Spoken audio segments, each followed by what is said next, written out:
ಶ್ರೀ ಗ್ರಾಮ ದೇವತೆ ಜಾತ್ರಾ ಮಹೋತ್ಸವ ವಿಜಯಪುರ ಜಿಲ್ಲೆಯ ತಾಳಿಕೋಟೆ ತಾಲೂಕಿನ ಹೀರೂರು ಗ್ರಾಮದಲ್ಲಿ ಪ್ರತಿ 3 ವರ್ಷದ ಪದ್ಧತಿಯಂತೆ ಈ ವರ್ಷವೂ ಶ್ರೀ ಗ್ರಾಮದೇವಿ ಜಾತ್ರಾ ಮಹೋತ್ಸವವು ವಿಜೃಂಭಣೆಯಿಂದ ನಡೆಯಿತು. ದೇವಿಯ ಜಾತ್ರಾ ನಿಮಿತ್ತವಾಗಿ ವಿವಿಧ ಸಾಂಸ್ಕೃತಿಕ ಕಾರ್ಯಕ್ರಮಗಳು ಜರುಗಿದವು. ದಿನಾಂಕ 6/5/2024ರಂದು ಬೆಳಗಿನ ಜಾವ 4:30ಕ್ಕೆ ದೇವಿ ರಥ ಏರುವ ಕಾರ್ಯಕ್ರಮ ನಡೆಯಿತು. ಸತತ 4 ದಿನಗಳ ಕಾಲ ವಿವಿಧ ಕಾರ್ಯಕ್ರಮ ಜರುಗಿದವು.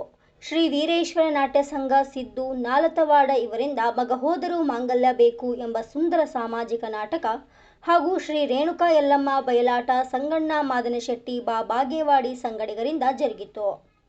ಕಲಾಸಿಂಚನ ಮುದ್ದೇಬಿಹಾಳ ತಂಡದಿಂದ ರಸಮಂಜರಿ ಕಾರ್ಯಕ್ರಮ ಹಾಗೂ ಶ್ರೀದೇವಿ ಮಹಾತ್ಮೆ ಅರ್ಥಾತ್ ಶುಂಭ ನಿಶುಂಭರ ಮರ್ದನ ಹಾಗೂ 10/5/2024ರಂದು ಬೆಳಗ್ಗೆ 7:30ಕ್ಕೆ ಊರಿನ ಪ್ರಮುಖ ಬೀದಿಗಳಲ್ಲಿ ಸಕಲ ವಾದ್ಯಗಳೊಂದಿಗೆ ಶ್ರೀ ಗ್ರಾಮದೇವಿಯ ರಥೋತ್ಸವ ವಿಜೃಂಭಣೆಯಿಂದ ನಡೆಯಿತು. ಊರಿನ ಗುರು ಹಿರಿಯರು, ಎಲ್ಲ ಸಂಘದ ಸದಸ್ಯರು ಹಾಗೂ ತಾಯಂದಿರು, ಯುವಕ ಮಿತ್ರರು ಹಾಗೂ ಹೀರೂರು, ತಮದಡ್ಡಿ, ಚೌಕಾವಿ ಹಾಗೂ ಸುತ್ತಮುತ್ತಲಿನ ಗ್ರಾಮಸ್ಥರು ಬಂದು ಶ್ರೀ ಗ್ರಾಮದೇವಿ ಕೃಪೆಗೆ ಪಾತ್ರರಾದರು. ವರದಿ ಉಸ್ಮಾನ್ ಬಾಗ್ವಾನ್.